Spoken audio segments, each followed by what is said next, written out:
to be in relation to the spirit, to be in conversation with this trickster spirit, be it through music or literal magic or stage magic. These all feel like tools of survival.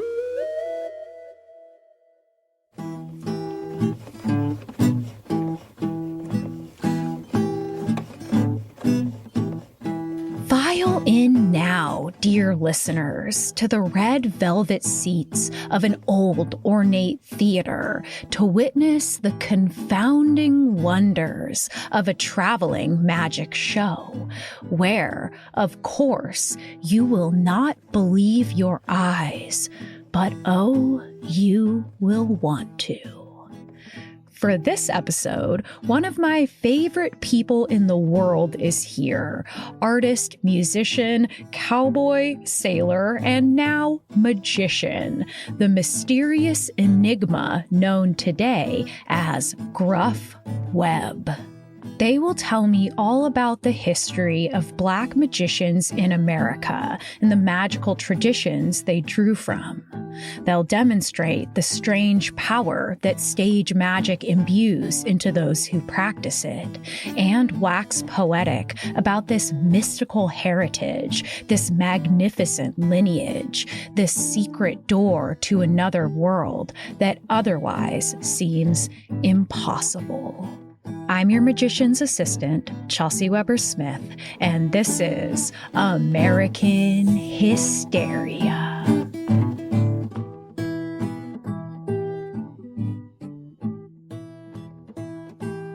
I could not be more excited to introduce our guest this week, my dear friend, someone that I admire so much, someone I think all of you are going to become quite fond of, Gruff Webb, our resident magician. Thank you for being here. Oh, hello, everyone. Delighted to be here. I have been wanting to have you on the show for so long, and I just knew one day the perfect topic was going to present itself, and it certainly has, because not too long ago, Miranda and I went and saw your magic show, the new thing that you have really gotten into. You know that term, Gruff, that some people are jacks of all trades and masters of none. Have you heard that before? Mm-hmm. So I consider you a jack of all trades and a master of all trades. It's like, I mean, you're a visual artist, you're a tattoo artist, magician, musician, performance artist, literal cowboy, or maybe cow person. And let's see, I've written some more: motorcyclist, sailor, now cobbler, possibly podcaster soon. So obviously, like, you are a dynamic person, and I just am so excited to talk to you about magic. Oh, Chelsey, that's so flattering, and truly just all the very tip of the iceberg. You know, it takes multitudes, but some of my favorite ones that I'm gonna add into that list was tow truck driver and professional dom. You know, keeping it a wide spectrum of just. But you'd be surprised how they're all related to magic. It all comes back to magic. Really? Truly. Wow. Okay, well, this is perfect then. Yeah, so I think that we'll just get into it. You've been kind of introducing me a little bit to this kind of amazing span of information you have been putting together about the history of basically Black magic and Black magicians, right? So I think you're going to talk to us a little bit about how those two things relate in many different ways as well. And I am just along for this ride, and I could not be more ready for this. It's been a long time coming. Oh, well, it has truly been such a satisfying topic to kind of just keep digging into, because the bag is apparently bottomless. I thought I'd be maybe I'll find one or two Black magicians that I really wanted to highlight, but they just, each one, as you can imagine, has such a beautiful and elaborate story to how they found their way to really perfecting their craft and leaning into this as a profession and opening the doors for so many Black magicians behind them. It is really just a alternative offset of a small secret society that's still alive and thriving. And I still think we need more Black magicians. Well, we will always need more Black magicians.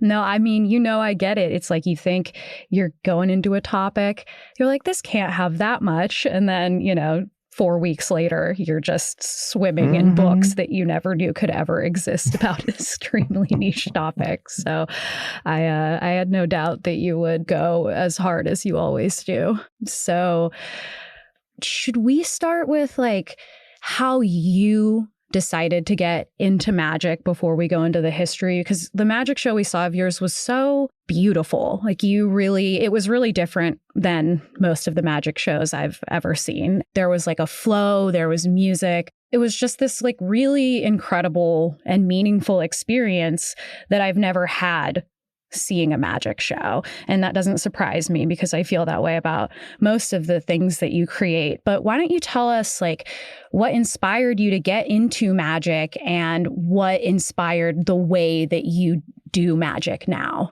It really does feel like just staying true to my own personal philosophy. When I went to school for equestrian studies, I didn't see a lot of Black folk on horses. And I was like, I know I would look good up there. And then when it came to tattooing, I was like, I don't see a lot of Black tattooers, but I bet I could do that pretty well because Blackness feels like the kind of magic sprinkle you can toss on anything and it makes a lot of stuff better. So I've just kind of been running around my entire life, sprinkling it on things, and it's never let me down. And I've seen a couple magic shows, and whenever I say the word magician to somebody, their mind goes directly to that middle-aged white man in an ill-fitting suit who is doing something either appropriative or something so boring and cheesy or goofy. What do you call it? Just goofy. Yeah, totally. Also, I feel like that is such a tactic of just the systems that be to take something that in its purest form truly is so healing and spiritual and a practice of love and community, and then just kind of pour over it this gray, mundane blob. And then people forget that there's magic under there. Yeah. And when I say that my research is rooted in American Black magic, I say that in a sense of in my own music career and, coming from my background as in equestrian studies and being on a lot of farms and listening to a lot of early country music. I'm a big fan of like folk music, like Arlo Guthrie, but my personal roots are American traditional blues, like Delta blues music. You can't tell me there's anything more inherently magical than that. And there's so much American folklore in that of just making deals with demons and kind of all kinds of, it's just so magical and just kind of universally agreed that this is the birthplace of so much of the music that we consume today. Like the product of the spell that was cast of the absolute devastating, just oppressive squish on a group of people. And out of them came this thing that's just so interwoven. Like the magic is so obvious, it's invisible. But that moment in time is also, in my research, such a important moment for stage magic as well, specifically for Black people. The birth of blues in the Mississippi Delta in the 1860s and the absolute takeover or birthplace of Black magicians going on tour, and it's just so much. Like I mean, honestly, I would like to start by giving you a list of my personal favorite like heavy hitter magicians, the ones that I'm trying to impress every time I get on stage. Okay. The first one, his name is Alonzo Moore, and I kind of want to set the stage for you of what it was like for him in 1899 Chicago. All right, you set that stage for me. Okay.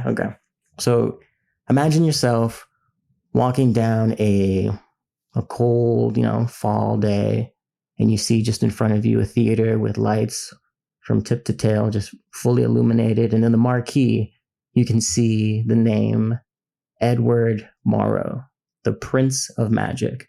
And in little letters at the bottom, you see Alonzo Moore, his assistant. Okay. And also, just to say, Edward Morrow was a white magician, and a lot of early Black magicians got their start apprenticing or studying under these white magicians, and then eventually leaving them and developing their own. Okay. And Alonzo Moore did exactly that.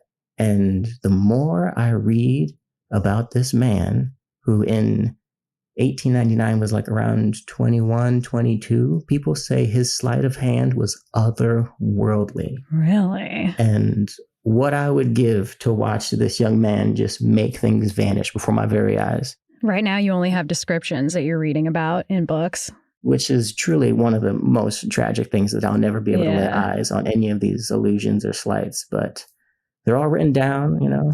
I completely understand that pain. Yeah. Of just things you read about, and you'll never get to see it with your own eyes. You just got to rely on people's firsthand accounts. Exactly. But I did send you a photo of this young man, if all right, that's something we have the ability to pull up. Yeah, that's something, at least. All right, let's see here. Okay. You'll know him as soon as you see him. He's got these gorgeous shoes with a nice heel on them, with a big, like, I think it's like a metal buckle, and he's holding up 4 balls in between each of his fingertips.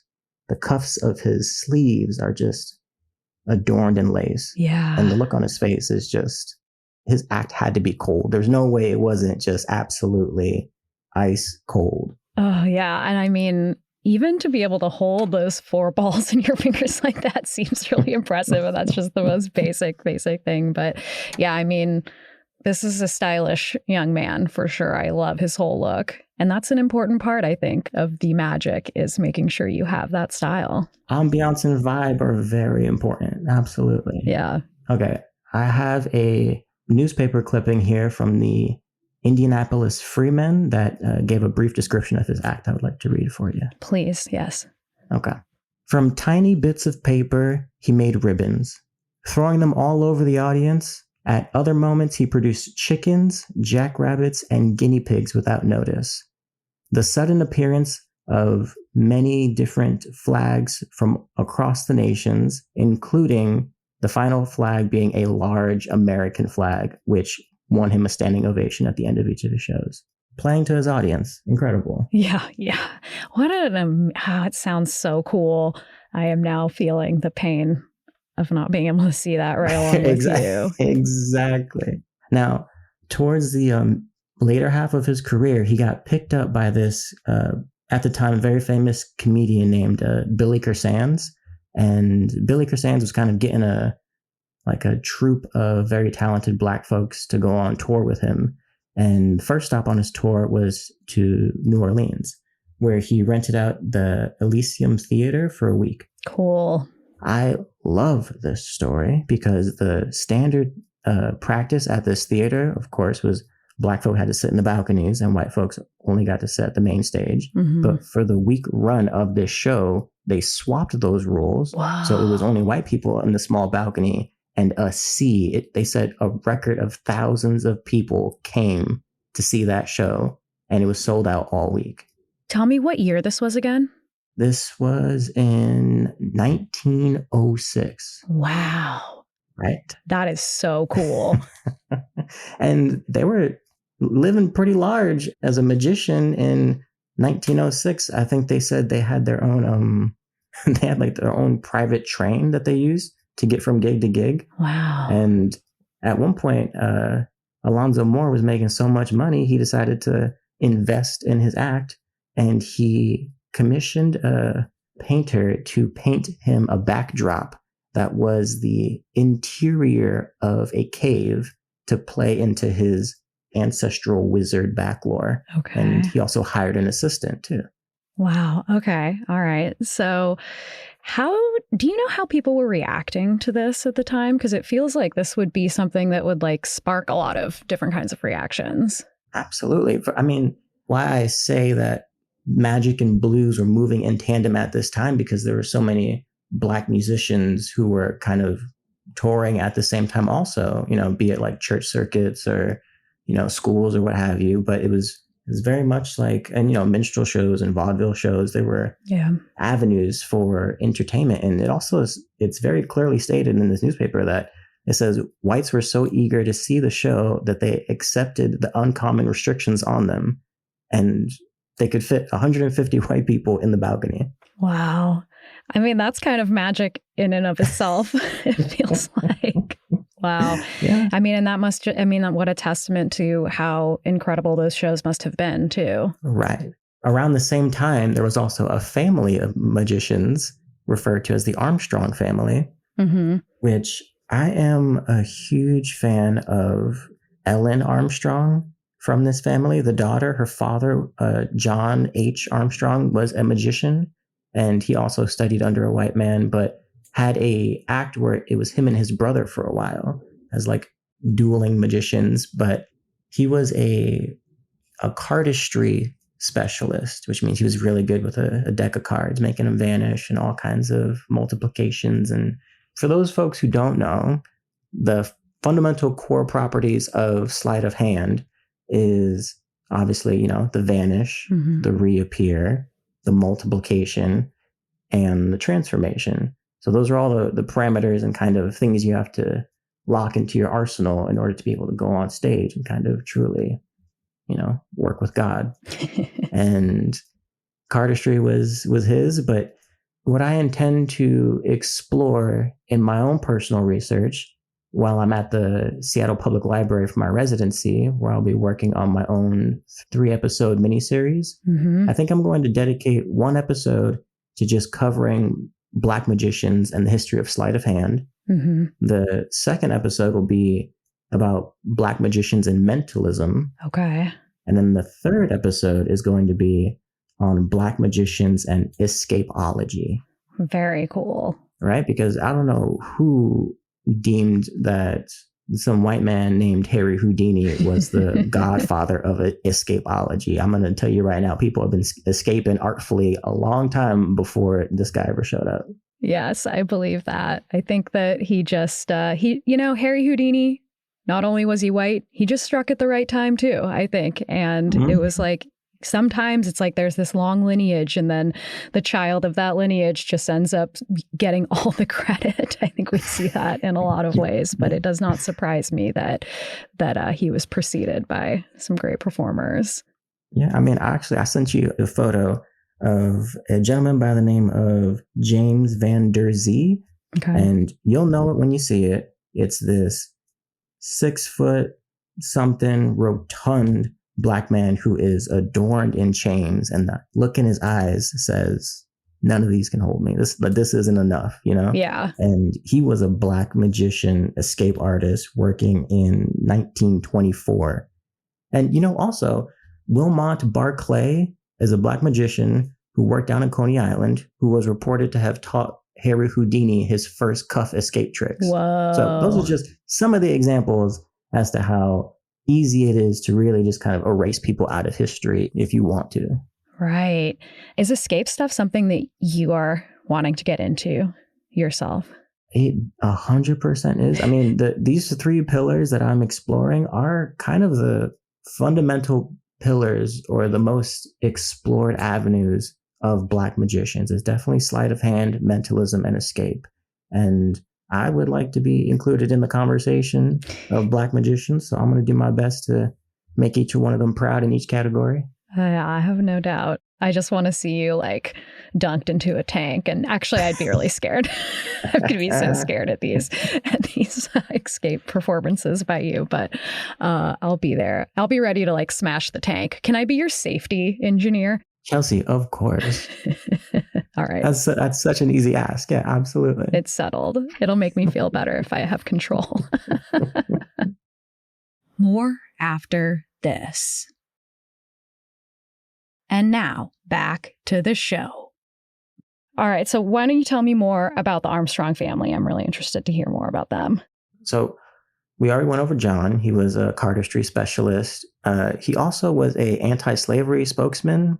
He had been doing magic just long enough before getting his family involved to realize that if you want to be yourself and practice your craft and engage your community, the best angle is to be clean, clear, and classy.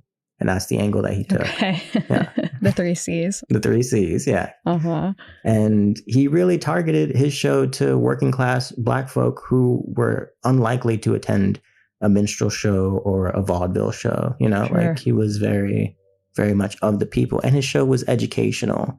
He had a bit where he had a frame that had sand in it, and it would be a black picture with just sand moving around in the frame. And he would snap the frame and the sand would disappear, and a photo of Booker T. Washington would appear. That's amazing. And then would he like talk about Booker T. Washington? Exactly. Oh my gosh. Wow. That's amazingly sweet. Incredible. Yeah. And his wife, Lily Bell, she played the organ, but she also helped him out as she was the family mentalist. So she would get on stage, she'd put a blindfold on and turn around. And John would walk into the crowd, pick someone at random, and he would have them reach into their pocket and pull out an object, you know, coin, watch, fork, whatever it was. And through a coded language that the two of them had developed, she would guess correctly every time, 100% of the time, what the object was. So they had he would just speak in some kind of what sounded like gibberish to other people, and she'd be able to decode it. Mm-hmm. Okay. Mm-hmm. That's fun. It's kind of like a hot couple activity. I like it. Extremely hot couple. That's what hidden shared language. That's what we're talking about. Yeah, absolutely. Okay. All right. Let's hear more. Okay. And then their daughter, Ellen, of course, she was famous for her chalk talk act. Okay. She had a chalkboard that she would kind of walk around with. And they would say in a few strokes, she would kind of depict an image. And then she would flip it upside down. A few strokes more, it would turn into something completely different. Whoa. Like one of those images that people are like, do you see a rabbit or a horse or some shit? Yeah. Exactly. And she was really good at working the room with that. Wow. And she eventually got so popular, and it became like the crux of her performance. You know, after her dad passed away in 1939, she inherited all of his tricks, and she kept the show going. And she was the only Black woman magician touring the U.S. at the time. And she did tricks like the Miser's Dream. Do you know that one? That's a classic one. I don't think so. It's one I'm definitely trying to add into my personal act, because I have a really strong affinity for coin magic. Mm-hmm. So it would be her walking around a crowd with a bucket, and she would be pulling silver dollars or, you know, some other big visible coin out of people's ears, out of people's clothes, and then popping them in the bucket. And you'd hear the big metal coin hit the bottom of the bucket. And she would just pulling infinite coins out of thin air. Wow. And I mean, that feels like the most classic magic thing. You know, it's like if you're playing around with a kid, you're going to, even if you don't know how to do magic, you can just pretend to pull a coin out of their ear. And it's like everybody gets it. Also, the principles of sleight of hand go so far back to like the idea of palming and hiding something in your hand so that you can still use all of your fingers, you know? Mm-hmm. They talk about like hiding shells and beads insides of people's hands at African markets. It's just so ancestrally linked. It's like the tools might change, but I feel like we're constantly doing magic. Absolutely.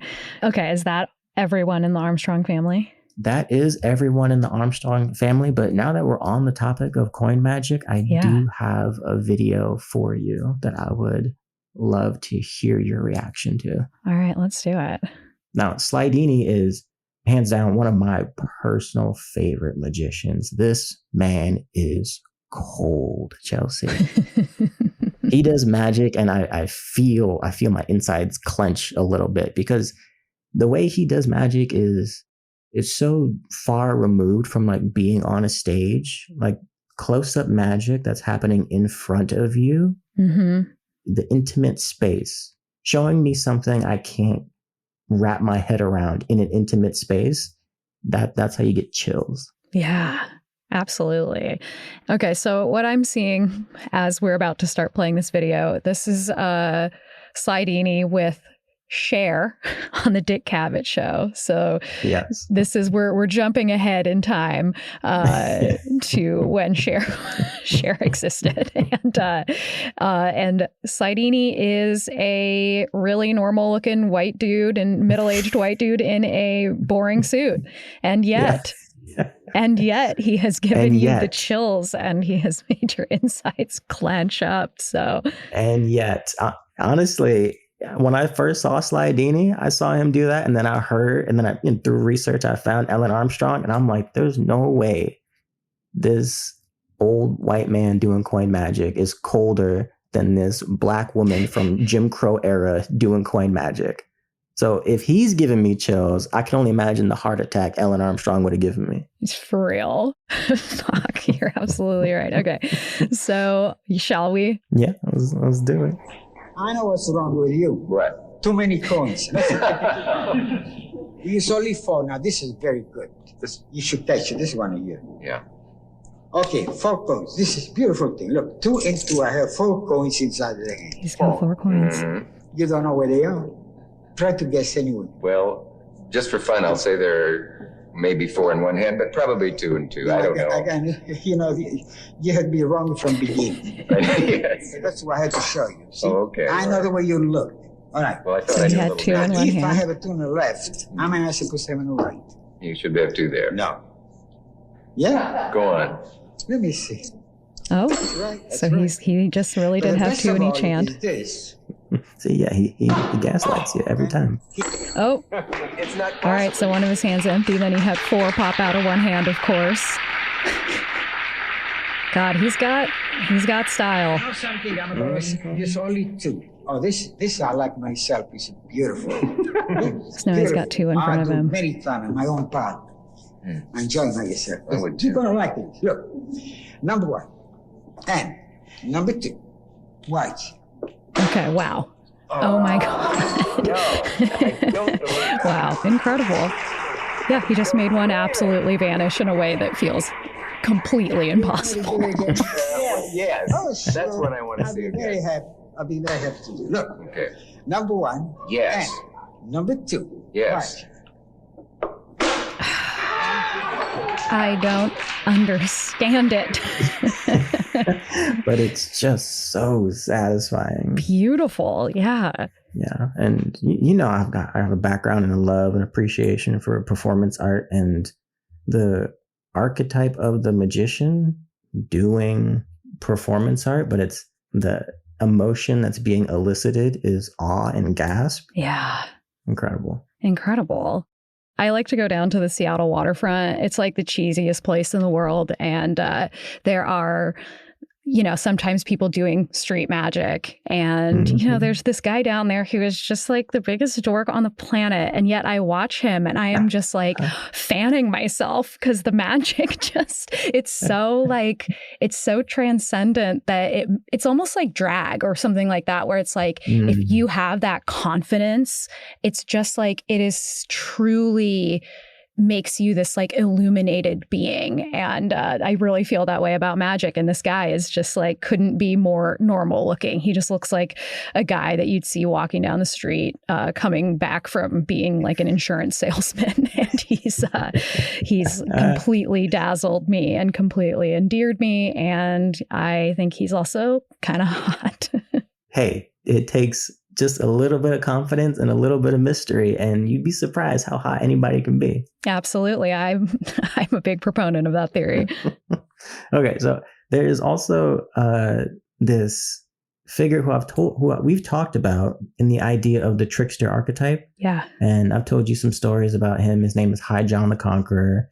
He's a legendary figure in African American folklore and especially hoodoo traditions. Mm-hmm. But he truly does embody this idea of the trickster spirit, and they say that his spirit is invoked through any kind of active participation in cleverness, like humor or resilience. Mm-hmm. So to be in relation to the spirit, to be talking to or just in conversation with this trickster spirit, be it through music or literal magic or stage magic, these all feel like tools of survival, and they're all linked through the same common thread of just time and place and pressure and the need for whimsy and levity, which, is looking pretty familiar to when I look outside my window. It's bleak out here. Yeah. So it feels really comforting to my soul to be able to tap into this, to then put on magic shows for my friends to kind of really help them tap into their whimsy. Yeah, you just like pull a bouquet of flowers out of nowhere. Yeah. Even if just a moment where you're just like, I don't know how you did that. If I can show you an impossibility, it just makes other things feel like they're possible, God, absolutely. God, that's beautifully put. I would love if you would talk more about John the Conqueror.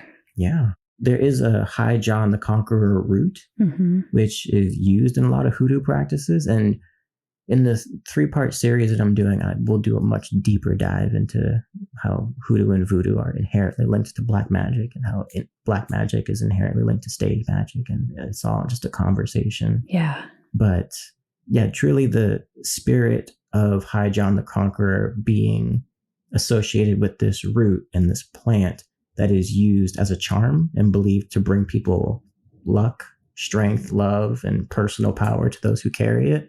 Like it's something you would get from a hoodoo doctor. Like that's just kind of the energy behind walking with a talisman, walking with a little bit of extra oomph and purpose, Yeah, absolutely. And magic is that charm, Yeah. Thank God we have at least photography during this time. Or else we just have absolutely no way to imagine what I'm seeing right now, which all of these photos we will be putting up on our Instagram, everyone, so you'll be able to see everything. Wonderful. Okay, so I would love to hear you describe this photo of the 3 of them. All right. So we have John Armstrong. He is wearing what looks like a suit and tails. He's got a little boutonniere. He's very tall, at least compared to his wife and daughter, and he has like a middle part in his hair, which I love, and he's staring very seriously off kind of into the distance. And then his wife, Lily Bell, is standing beside him with quite a hairstyle, a big like kind of side of curls, and then it goes down the side, and she's kind of got like a bun. I think it's very interesting hairstyle, and she has kind of a long, like almost Stevie Nicks kind of dress on. Yes. And their daughter, I sense there's like a little bit of that like teenage like insecurity or shyness. Like it looks like me as a teenager, because my shoulders were always up a little bit. I was always a little folding into myself. But, I don't know if that was her actual vibe. But she's wearing like a kind of a frilly dress and a frilly hairpiece. And yeah, they look great. They look great together. And John's also holding one of the very like cliche at this point. I don't know what you call it. Magic wand. There you go. Yeah. And yeah, so that's the Armstrong family as I can best describe them. Did I miss anything important? I think the only other thing I'd comment on is I just am obsessed with each of their hand placements. Now, be it me, maybe I'm reading too much into the photo, but the way in which she is, I don't even know what she's holding in this photo, but it's just with such intention and articulation that I know exists in those hands. Yeah. And she's like kind of pointing to the floor a little bit. It's just like a Renaissance painting. And then you see his hands and the veins and I can see the hours of card manipulation on his hands. And honestly, as I'm looking at his hands, I'm seeing, not to toot my own horn, but they look a lot like mine. I am of Jamaican ancestry, and I was blessed with long, elegant fingers. That's true about you. Which are not ideal for magic, because we have windows, or what they call them, is when you can look through your hands and see quite a bit. Interesting. And he's got pretty big windows also, so it's kind of hard to hide things behind hands like that. Yeah. That's so interesting. I cannot wait for you to teach me like 3 tricks, and then I'll be like, this is enough, and I will now do these tricks for the rest of my life. I'll teach you a lot more than just 3. I actually could really see me getting very into magic. It's like one of those things where you're like, why haven't I done this yet? It does feel like on brand for me as well as you. So I think I'll get there. Like you said at the top, I've done a lot of things, and I've told people I'm a lot of things. And when I say magician nowadays, nobody's surprised. No, I was the least surprising thing you've said. I was more surprised when you're like, I'm cobbling now. So I was like, wait, cobblers are still around? But yeah, wait till you see the secrets I'm able to hide in my shoes now. Oh, so there's a connection between the two. I see. Chelsey is all connected. It all connects. More after this. And now, back to the show. All right, so who's up next? Chelsey, I have so many more Black magicians to tell everyone about. But I would like to introduce you to Goldfinger and Dove. I would love to meet them. And I think we have to start with the video. This is a video of the 2 of them in their absolute prime. Okay, give us like a time period so we can orient ourselves a little bit. Absolutely. Let me go ahead and set the stage for you again, okay? Yeah, please. So we are officially in the 70s now. Yes. We got Sly and the Family Stone on the radio. We got Stevie Wonder. We've got James Brown, in the middle of the Black Power movement. Films are coming out like Blackula. And we have Goldfinger and Dove, a absolute dynamite magician and assistant with incredible chemistry.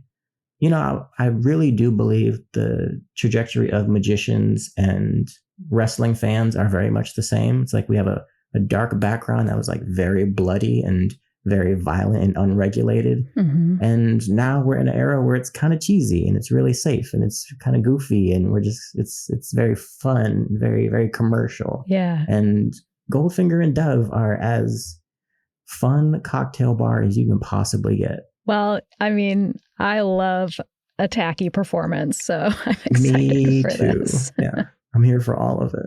All right, shall we? Wow. Off to a strong start.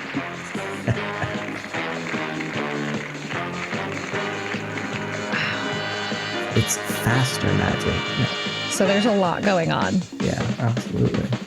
So we've got Goldfinger doing some card magic right now. Wow. It's like a choreographed dance with magic. Yeah. Performance art, Yes. Wow. But the speed at which it's happening is just very, very new. No, I can't. It's like literally impossible for me to comprehend. And I know that's the point. Okay, now he's pulling a huge amount of cards out of his mouth.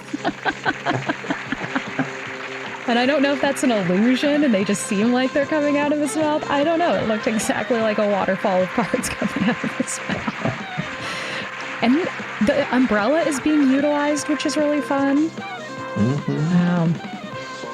And you can't tell me the 2 of them aren't just having fun. They are having so much fun.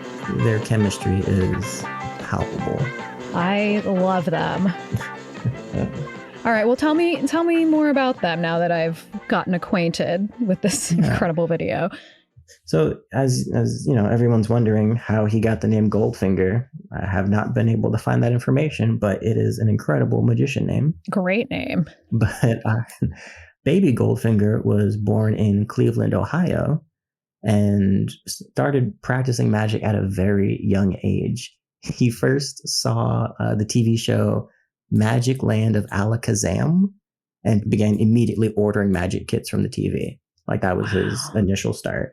And he has been practicing sleight of hand since he was like 7 years old, I believe. You know what is so magical about things like that? I think about this all the time is like when a child is like so new to this world and something like, what is that thing that happens where a child sees something and it's just like, that is it?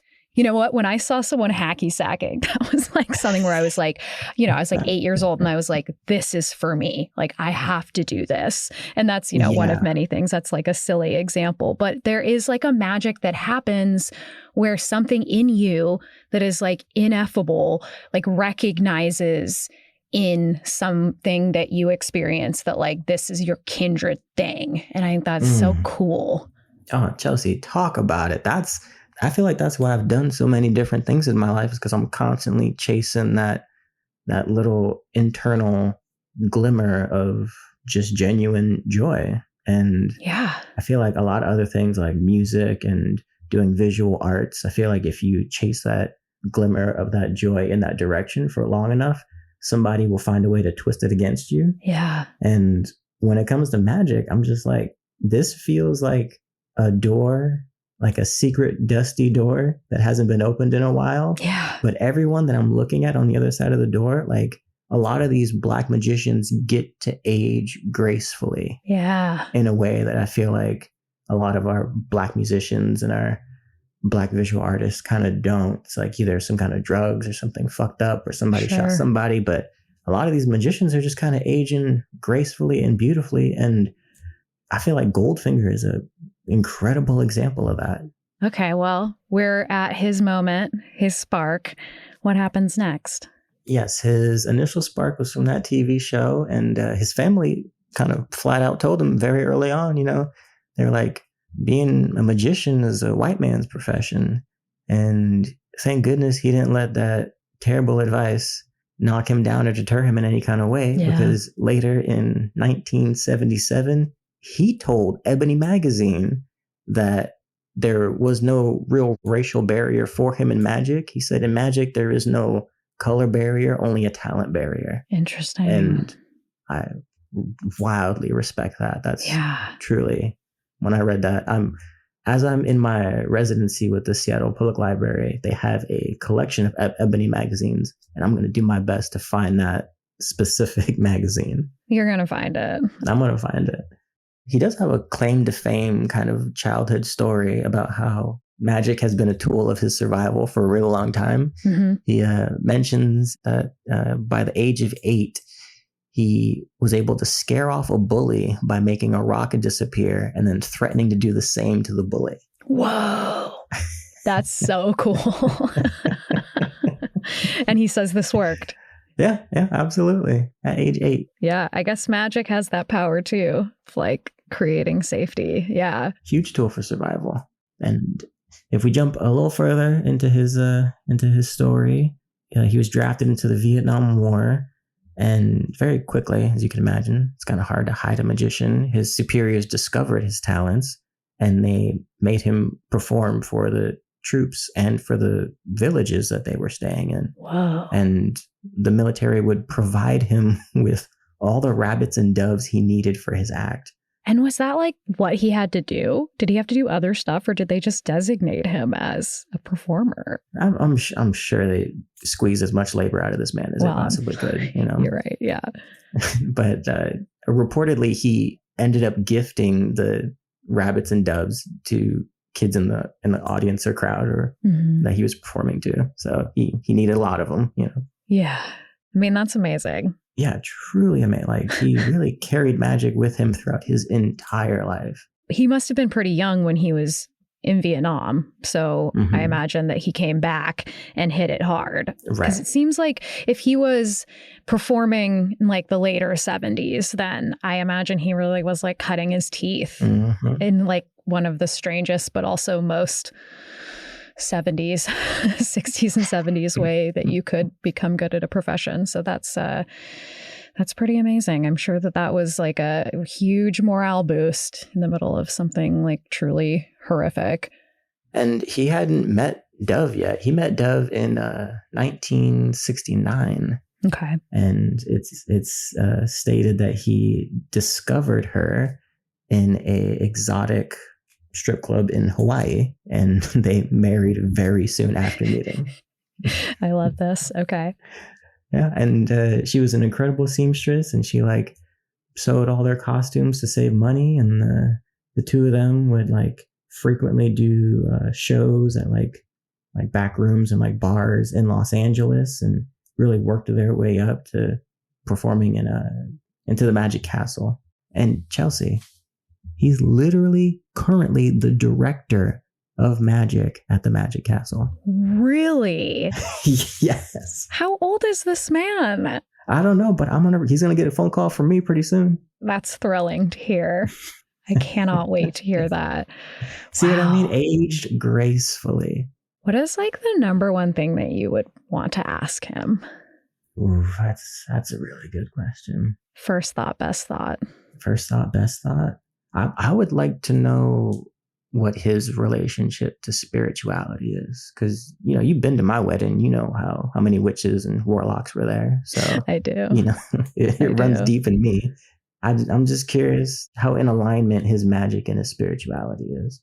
And that's a really interesting question, considering the lineage of, I guess, what we could just call white magic, because so much of that, in the late 1800s, early 1900s into the 20s, we're looking at people like Houdini who are simultaneously performing magic and trying to debunk other kinds of magic, like spiritualism, like mediums, people that are speaking to the dead, speaking for the dead, right? So it's interesting to imagine a different type of relationship between those two things that isn't built on, oftentimes an appropriate skepticism, because it's not like the mediums they were debunking were like these incredible, actually spiritual people. A lot of them were hucksters and frauds. And I appreciate that debunking, but at the same time, there was a very like closed book feeling about spirituality for so many of those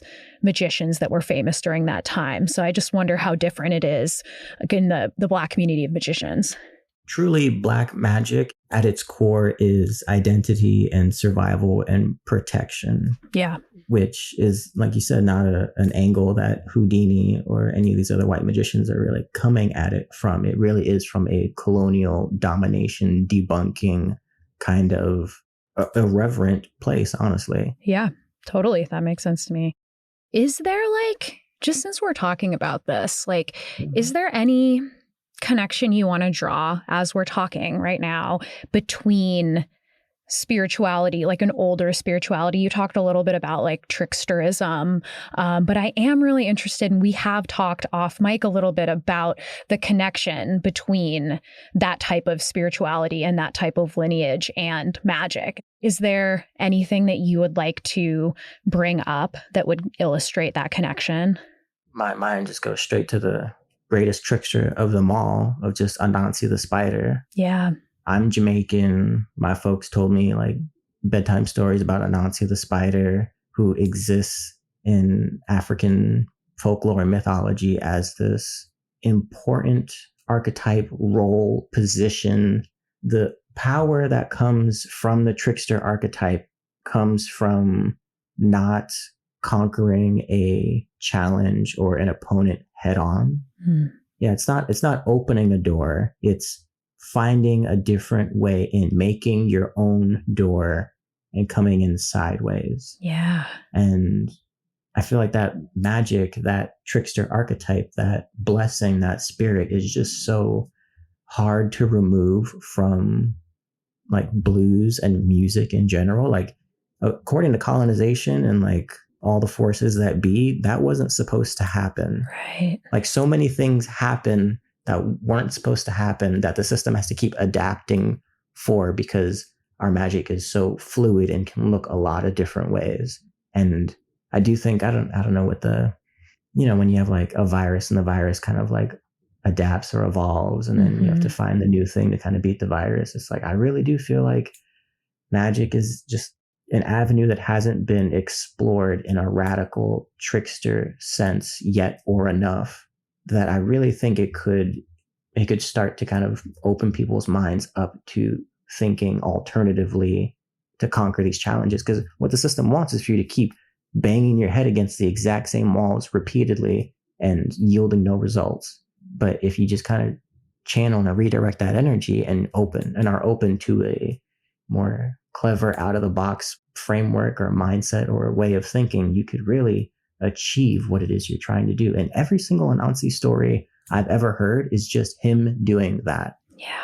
Like this small spider outsmarting a lion, an elephant, tricking them, just really pulling the wool over God's eyes as a mere spider. Yeah, it's a really beautiful notion. That was beautifully said. That's Thank beautiful.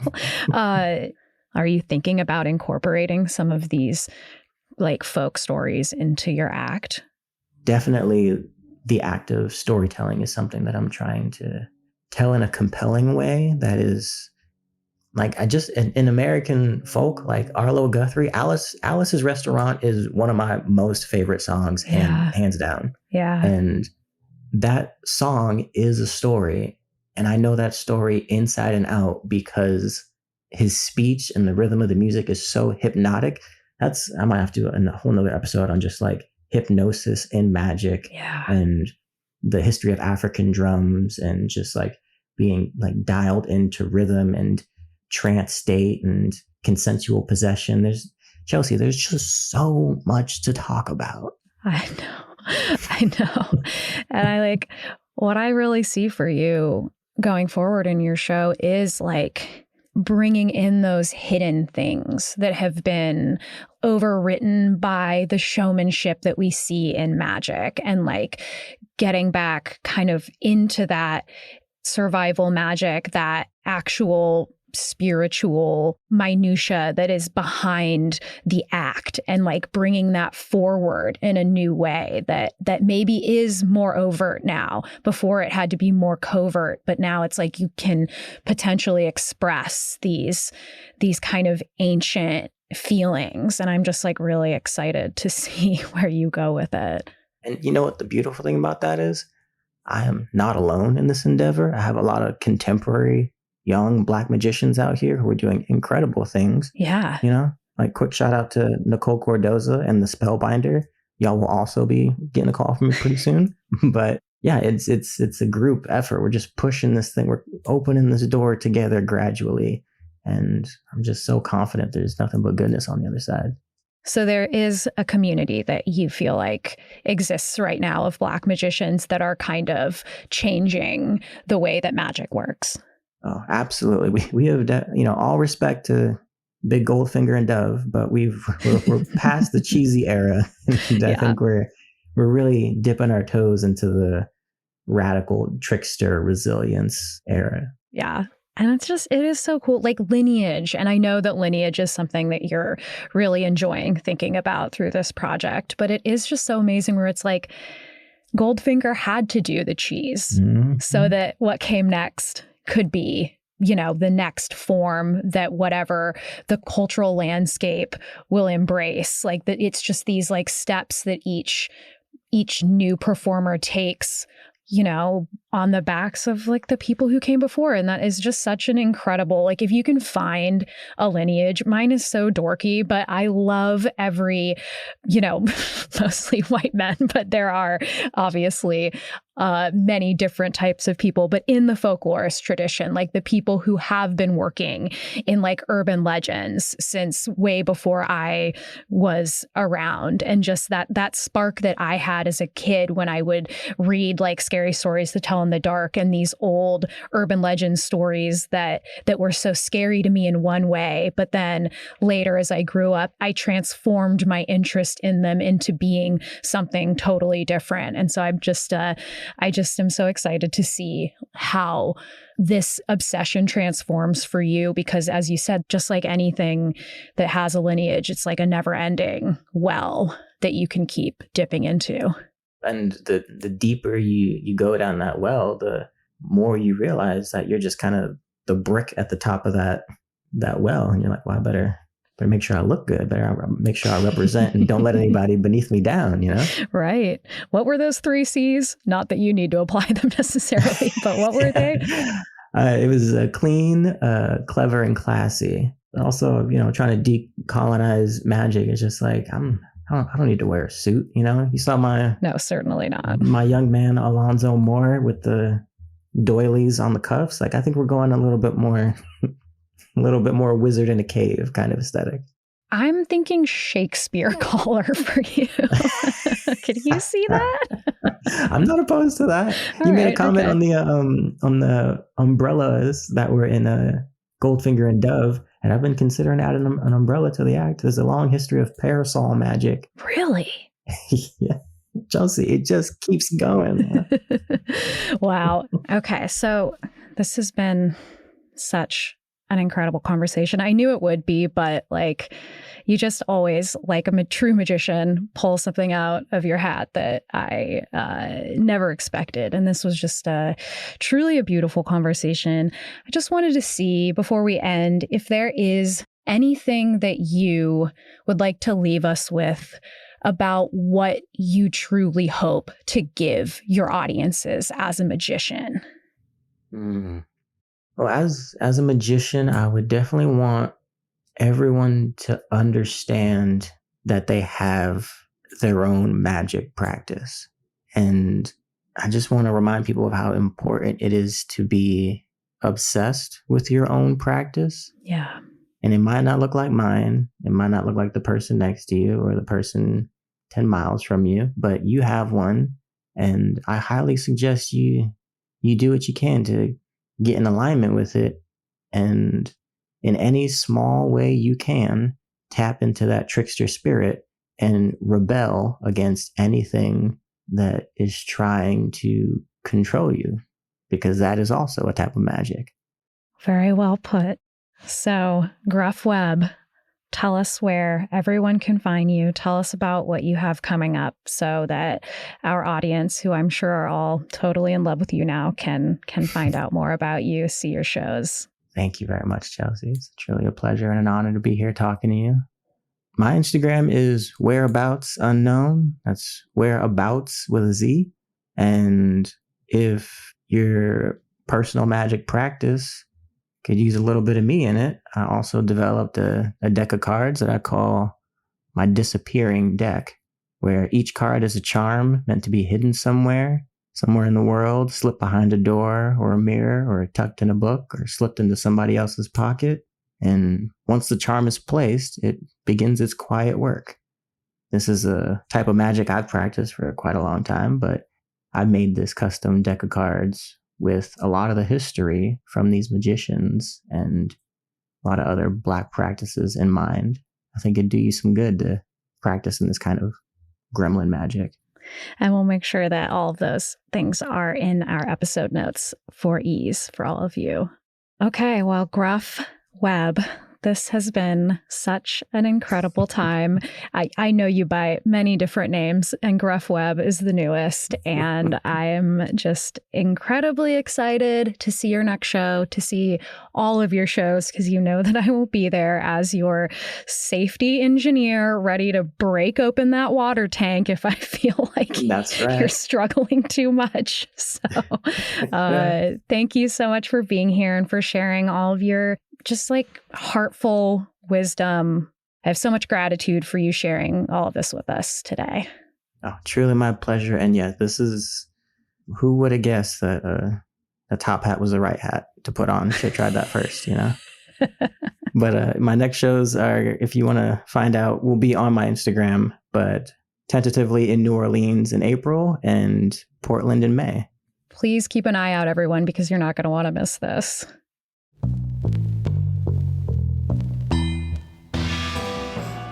This was American Hysteria.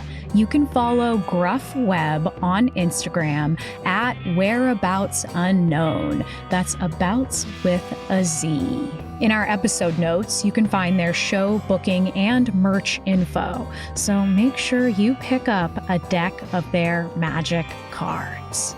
If you love American Hysteria and want to help us continue to make this show for as long as we can, go to patreon.com/American Hysteria or subscribe on Apple Plus. You'll get ad-free episodes and bonus content like Hysteria Home Companion, where our producer Miranda and I tell you stories related to the topics that we cover and stories that we just know that you'll love. We have a big old back catalog for you right now, so if you're looking for more content, as all of us are, become a patron at patreon.com/American Hysteria or subscribe on Apple Plus. If you go to AmericanHysteria.com, you can leave us a message on the Urban Legends hotline about a tale that you remember from growing up or one you've heard recently, and we might do an entire investigation about it. While you're there, you can also pick up some of our merch. As always, 100% of the profits go to the Samir Project, a mutual aid group in Gaza. American Hysteria's producer and editor is Miranda Zickler. Our associate producer is Riley Swedelius-Smith. This episode has additional editing by Kaylee Jasperson, and I'm your host, Chelsey Weber-Smith. Thanks, as always, for listening, and I hope you have a great week.